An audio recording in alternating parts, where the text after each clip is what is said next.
Hello and welcome to Digital Goulash. My name is Chucky and today we're going to get rid of that ugly background. We're going to go ahead and put it and replace it with something more vibrant, a little bit better. And I've got this picture right here from Michael Photography and I'm using it with the Creative Commons Flickr licensing. And I've gone ahead and I've taken the background and replaced it with the Union flag. And as you know, the Union flag is the flag that's flown over the land, and the Union Jack is the one that is flown over the sea. So I'm going to go ahead and hit Command 0 so that you can see the entire picture there, and it does look pretty good. And I'm going to show you how to erase the background of your picture and replace it with another background. So let's go ahead and grab these layers and delete them so that we have our original image. And as you can see, there's a little bit of a distracting background right here. Now the first thing that you might want to try is the Magic Eraser tool. Now, why is the Magic Eraser tool? It's great if you have a white background and you just want to click it and get rid of all that white, and then the person's standing there. Problem is that most of the time when we take pictures and we want to get rid of the background, it's because they're ugly and distracting and we want to erase them and put something else cool behind them. If I use my Magic Eraser tool, when I click on it, it's going to erase all the colors that are very similar. So if I click on this area, it's going to get rid of green. Okay, that's wonderful, until we get down here where the jacket and the concrete are the same color. And then it's going to start chewing away at our jacket. So it's probably not such a good way to do it. Let's go ahead and do Command Z to get all those areas back. The other thing that you noticed when I did this Magic Eraser was that it unlocked my background and created a layer out of it. Not a big deal. I'm going to change this now to the background eraser. We could do it that way, and we could sit there and erase the background, and once again it unlocked our layer, creating a layer 0, and then I have to sit here and try and trace all around him, and that's a pain in the neck as well. So I'm going to hit a Command Z and not do it that way. I think the most effective way is to come over here and click on our quick selection tool right here. And what we're going to do is we're going to make a selection and mask it. So the first thing that we need to do is we need to do a Command J or Control J, and we need to duplicate our layer. Then what we're going to do is we're going to go in the option bar, we're going to make sure that we have the little plus selected right there, and then we're going to grab hold of him.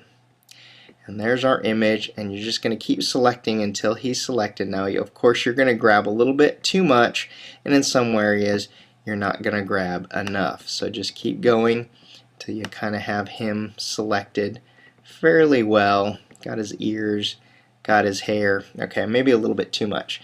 Now we're going to go into the option bar, and we're going to click the minus because we need to get rid of some of these areas right here. It does a pretty good job of getting rid of those. Just keep going, maybe click a little bit right there, and now I have to do some cleanup. Now the easiest way to do cleanup is to click and hold on the quick selection tool and select the selection brush tool. Now go to your option bar and make sure that it is in the mask mode so that you can see which areas that you need to clean up. Now what we're going to have to do is any areas that we forgot we're going to have to paint in, and any areas that we have too much we're going to have to erase. Now this one here, just think of it as the opposite of the way that you want to do it. So anything that is add to selection is going to be erasing. So when I go over here, I'm going to be erasing these areas over by his jacket, which are the folds that you can see in his jacket right there.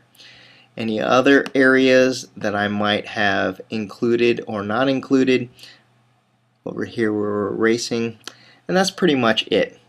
Now we need to switch it over here to the subtract to selection, and what that's going to do is that's actually going to paint in those areas which we didn't include. So I'm going to go ahead and paint in those areas right there until I have all those areas painted in. Now I've got one little one above his head right there, and I've got a little bit over here by his jeans right there, and that's looking pretty good right there.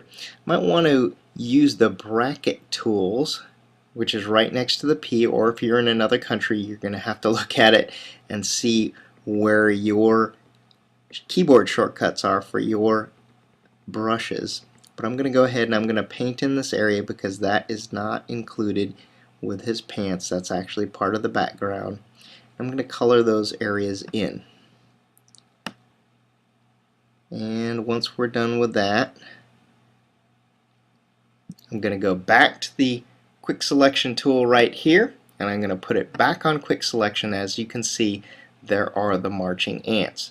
Now the next thing we need to do is we need to refine our edge to see how good of a job we did in selecting him. So I'm going to click on the refine edge, and I'm going to select the third one over, which is the black, or the one that is white.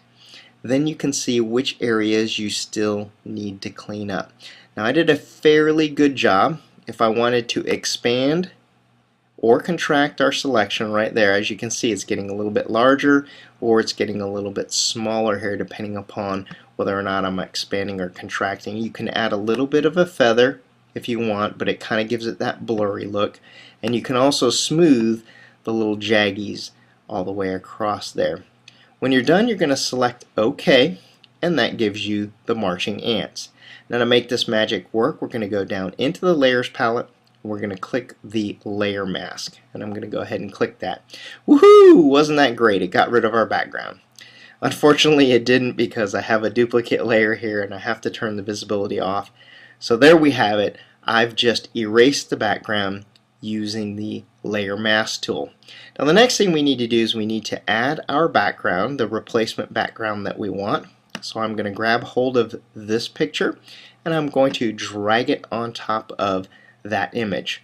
And then I'm going to use the move tool, kind of move this around to where I want it, and then use the resizing handles right there to resize my image and kind of move it around until I'm happy with where it's at.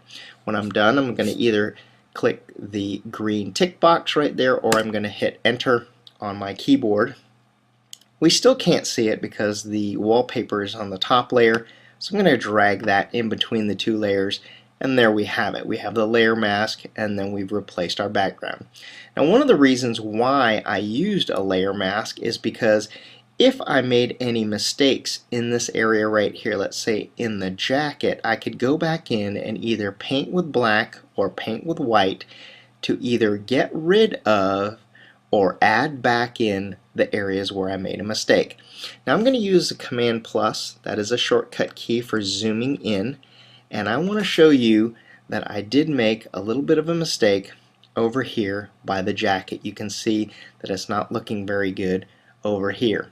So what I need to do is I need to reset my foreground and background colors by clicking the D on the keyboard.